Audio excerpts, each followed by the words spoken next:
वो जो रात को एंकर आते हैं और आपको नेशनलिज्म का आधा पाठ पढ़ाते हैं, उनकी निगाह से मत देखिए। वो आपको इस देश की हकीकत से काट कर ले जा रहे हैं, एक ऐसे देश की दुनिया में जो है ही नहीं। हमारा मुल्क सबसे खूबसूरत मुल्कों में से एक है। हमारे पास बुलेट ट्रेन नहीं है तो क्या हुआ, हम धीरे भी चलते हैं तो गले मिलकर चलते हैं। हमें जल्दी जल्दी में एक दूसरे को छोड़कर आगे नहीं बढ़ना। वो जो चिंता है कि सारी ट्रेन अच्छी हो जाए, वो बुलेट ट्रेन के खिलाफ चिंता नहीं है। वो चिंता ये है कि पहले सबका भला हो जाए ना, तो फिर कुछ लोगों के लिए कुछ ले आना। तो उन्होंने बुलेट ट्रेन का विरोध करने वालों को भी देशद्रोही बता दिया। 15,000 का टिकट खरीद के, जापान में लोग चलते हैं ओसाका से टोक्यो के बीच में 15,000 का टिकट खरीद के। तो ये आप ध्यान में रखिएगा कि इमेज झोंका जा रहा है। कॉरपोरेट हमारा बड़ा कमाल का है, उसने पहले मीडिया को नेताओं के यहां पहुंचाया, नेताओं ने मीडिया को अपने पास रख लिया। अब कॉरपोरेट मीडिया तो खरीद लेता है, कई तरह के चैनल, लेकिन बोल वो भी नहीं पा रहा है बेचारा। जीएसटी से परेशान है, उसका धंधा चौपट है, बैंकों के खून निकल रहे हैं, बह रहे हैं, वो घाटे में दबे जा रहे हैं, मरे जा रहे हैं, कोई बोल नहीं रहा है। क्या बात है भाई, तुम भी डर गए? तुम तो बड़े बड़े चैनल खरीद लेते हो। किस लिए खरीदते हो? डरने के लिए? हमने डर में इतना निवेश नहीं देखा। जब डर प्रॉफिटेबल हो जाए तो जनता को सतर्क हो जाना चाहिए, क्योंकि इसमें उसका घाटा है, फायदा 2-4 लोगों का होता है। तो वो डर को प्रॉफिटेबल बिजनेस बना रहे हैं। और यही हो रहा है कि ना कॉरपोरेट बोल पा रहा है, ना जनता की आवाज पहुंच रही है, और लोग सड़कों पर अपने सवालों को लेकर खड़े हैं। शिक्षा मित्र रोज फोन करते हैं कि हम 1.25 लाख की संख्या में हैं, हमारी आवाज कोई नहीं उठाता है। रोज रोते हैं बेचारे। और अब तो सुनने को आ रहा है कि मुझे ही चलता करने का इंतजाम कर लिया गया है। अभी व्हाट्सएप पे आया कि मैं फोन कर रहा हूं कि बरखा मैम मेरे लिए कोई नौकरी है। ये हंसने की बात नहीं है। इस देश का महान लोकतंत्र अगर एक पत्रकार को नहीं बर्दाश्त कर सकता तो उसके लिए शर्म की बात है। मैं गलत बोल सकता हूं, मैं खराब बोल सकता हूं, लेकिन आपने अगर मेरी हत्या की कामना की है तो वो शर्म की बात है। आपने मुझे उठाकर कहीं फेंकने की कामना की है तो वो शर्म की बात है। ये गांधी के देश में कभी नहीं हो सकता था। जो गांधी अंग्रेजों से लड़ते थे मगर उसे भी शत्रु नहीं कहते थे। हम उस देश के हैं। आप मेरा मजाक उड़ा रहे थे उस दिन। वो सबसे शर्मनाक दिन था जब मेरा फोटो तरह तरह से ट्विटर पर बनाकर चलाने लगा। किसी ने टीका लगा दिया, किसी ने गेरुआ लगा दिया। मैं पहनता हूं भाई गेरुआ, तुम पहनाओगे तो थोड़ी पहनूंगा। मैं पहनता हूं, लाखों लोग पहनते हैं गेरुआ इस देश में। क्या आप वो भी एक दिन टीवी चैनल से तय होगा कि सबको गेरुआ पहनना होगा? वो तो हम पहनते हैं अपने अपने पूजाओं में। और ये मजाक चल रहा था। तो मैं यही सोच रहा था कि क्या एक अदना सा पत्रकार इतना महत्वपूर्ण हो गया कि उसे विस्थापित करने के लिए हुकूमत इतनी चालें चलेंगी? और क्या हम नहीं जानते कि कॉरपोरेट में टेक ओवर कैसे होता है? आपने दुनिया का इतिहास नहीं पढ़ा? और क्या आप हमेशा ये होता रहा है इसीलिए होते रहने देंगे? होते रहने दीजिए। आपको लगता है कि आपको फर्क नहीं पड़ेगा, फर्क आप ही को पड़ेगा। फर्क आप ही को पड़ेगा जब आपकी आवाज पहुंचने के हर रास्ते बंद कर दिए जाएंगे। जवाहरलाल नेहरू ने अमृत बाजार पत्रिका के संपादक को लिखा था कि अखबार आलोचना नहीं करेंगे तो कौन करेगा। मैं यहाँ इस हॉल में आ रहा था तो किसी ने उसका टेक्स्ट मुझे व्हाट्सएप किया था कि अखबार अगर आलोचना नहीं करेंगे तो सरकार की आलोचना कौन करेगा। सरकार की आलोचना करने पे बधाई मिलनी चाहिए। ये इसलिए महत्वपूर्ण है क्योंकि बाकी लोग नहीं करते हैं। 99% मीडिया एक गोदी मीडिया बन गया है। अब रोना रो रहा है कि जो 1% है वो भी गोदी मीडिया है। कमाल है साहब, कमाल है।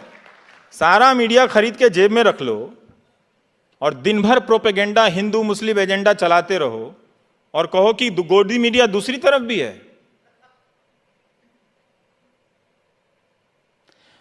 तो नए नए तर्क गढ़े जा रहे हैं, आपकी आंखों में इमेज झोंके जा रहे हैं।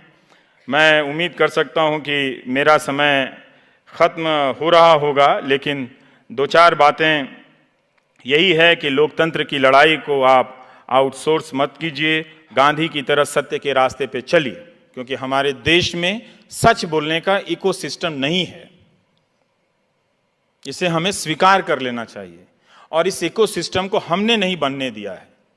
जो भी जरा सा चलता है हम उसे पागल घोषित कर देते हैं। जो ईमानदार होता है, कोई कलेक्टर आ गया, वो ऑनेस्टी से काम करता है, उसी के रिश्तेदार बोलेंगे पागल हो गया। ये दुनिया बदल देगा क्या?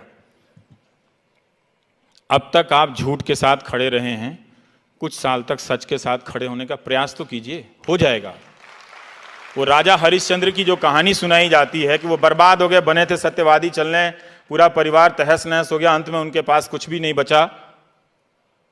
ये कहानी इस देश में सुनाई जाती है राजा हरिश्चंद्र के लिए की। पता है क्यों? क्योंकि आप हमेशा डरे रहे हैं। और ये कहानी कौन सुनाता है पता है? जो पावर में होता है। गांधी ने ठीक इसका उल्टा किया। गांधी ने सत्य के साथ प्रयोग किया और खुद प्रयोग किया, लेकिन उस सत्य को अधिकांश जनता का हथियार बना दिया। ये लो सत्य।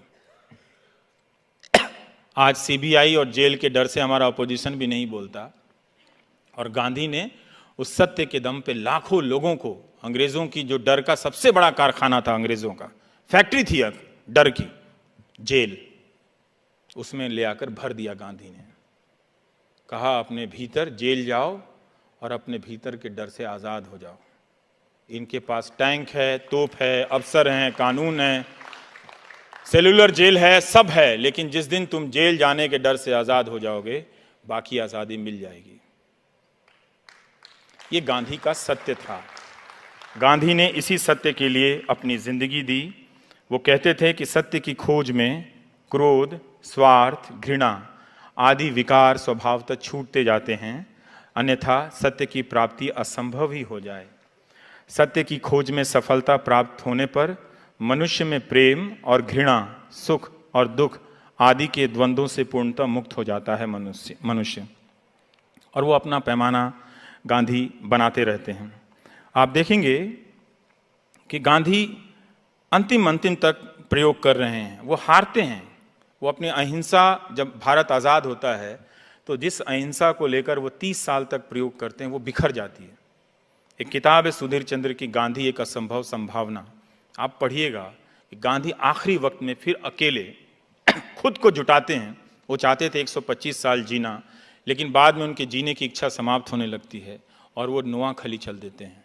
तो जैसे आज ट्रोल होता है, वैसे ही तब होता था कि बापू आप पहले बिहार क्यों नहीं जाते हैं, बापू आप कलकत्ता में क्यों नहीं रुकते, आप हिंदुओं के यहाँ क्यों नहीं रुकते, आप मुसलमानों के यहाँ क्यों नहीं रुकते।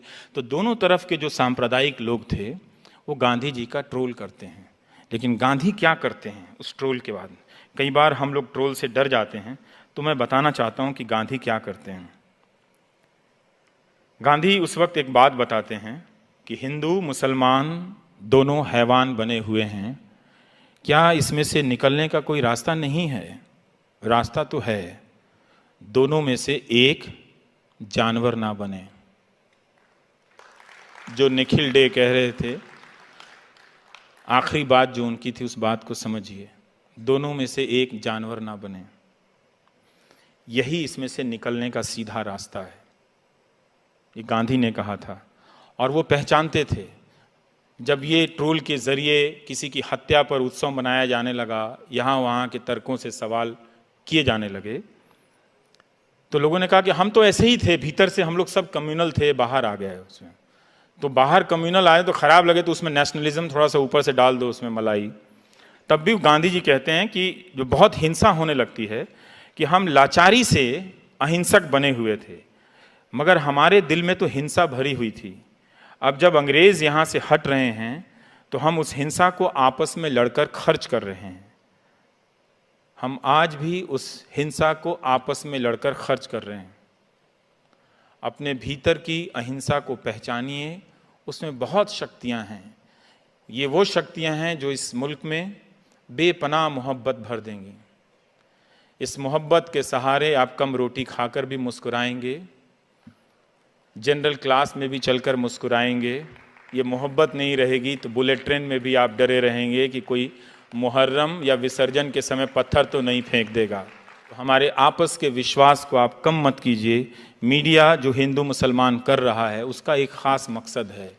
वो जब ये करता है तो उसकी जो जवाबदेही है उससे वो खुद को मुक्त कर लेता है और वो सरकार के साथ उसके पाले में बैठने का उसके पास एक मौका होता है। जब आज़ादी के समय में भी जो हमारे अखबार थे वो यही कर रहे थे।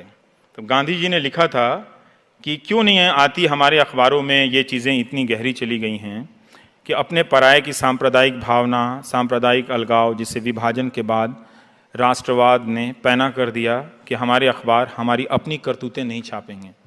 हम अपनी करतूतें नहीं छापते, अपनी हिंसा को नहीं पहचानते, दूसरे की हिंसा को पहचान रहे हैं और ये सब झूठ के आधार पर हो रहा है। तो आप इन सब चीज़ों को समझेंगे। हम जिस मीडियम से आते हैं उस मीडियम में घुन लग गया है, तरह तरह के तर्क ढूंढ रहे हैं, उससे कोई फ़ायदा नहीं है।